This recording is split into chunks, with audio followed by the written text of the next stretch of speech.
Bonjour à toutes et à tous, donc on se retrouve aujourd'hui pour un petit combiné Ligue des Champions. Hier Baskonia a décidé de pas défendre, du coup on perd le pronostic, ils perdent 77 à 70, le Zénith a parfaitement joué, Baskonia n'y était pas du tout. C'est une erreur de ma part et je m'excuse. Pour aujourd'hui, donc on va directement analyser le match Dortmund contre Bruges. Donc sur ce match, pour moi, il n'y a pas photo. Donc Dortmund est en feu en ce moment, ça marque, Haaland il est en feu aussi, sûrement un des meilleurs joueurs de sa génération, je dirais même limite plus fort que Mbappé. Bon après ça c'est un débat, ça reste à voir. Si on parle du match, on voit que Dortmund a perdu contre le Bayern il y a très peu de temps, sur un match très accroché avec des buts refusés. Et leur dernière défaite, c'est à la Lazio qui n'a pas perdu depuis 1 ou 2 mois, il me semble, 2 mois, et qui est en feu aussi, donc c'est pas très représentatif.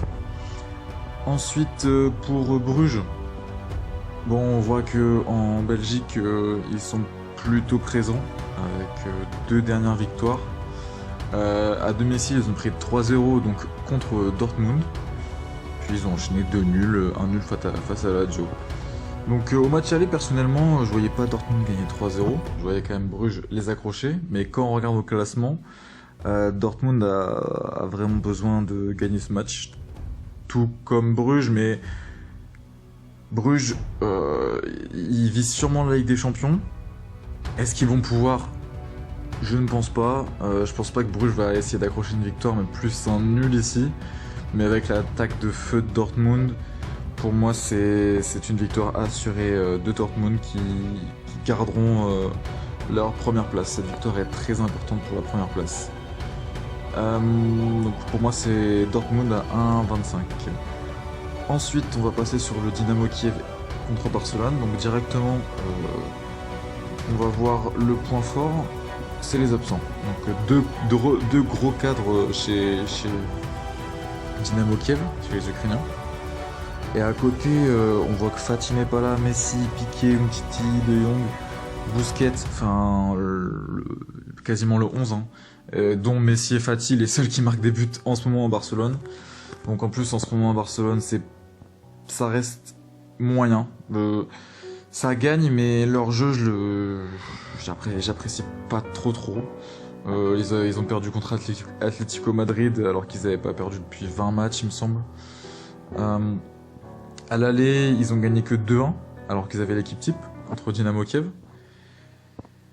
Et Dynamo Kiev, ça reste une équipe forte d'Ukraine, mais c'est sûr qu'au niveau international, Ligue des Champions, tout ça, c'est pas la meilleure équipe. On voit qu'ils ont pris 3-0 contre le Shakhtar.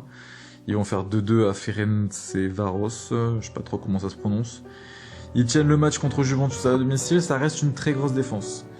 Donc on voit que au niveau du classement, Dynamo Kiev, je pense vraiment qu'ils ont besoin du nul.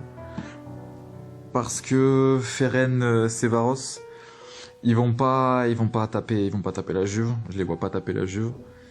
Et après, ils leur suffiront d'un nul face à cette même équipe pour être qualifiés en Europa League. Ils savent très bien qu'ils vont pas jouer la Ligue des Champions, ils visent l'Europa League.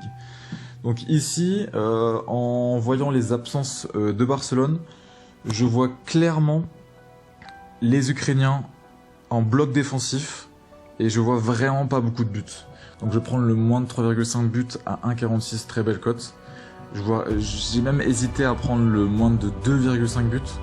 Mais je vais pas m'y risquer, donc je vais prendre le moins de 3,5 buts et je vais combiner à Dortmund pour une cote à 1,83, 90 sur certains books, à 1,83 sur Winamax.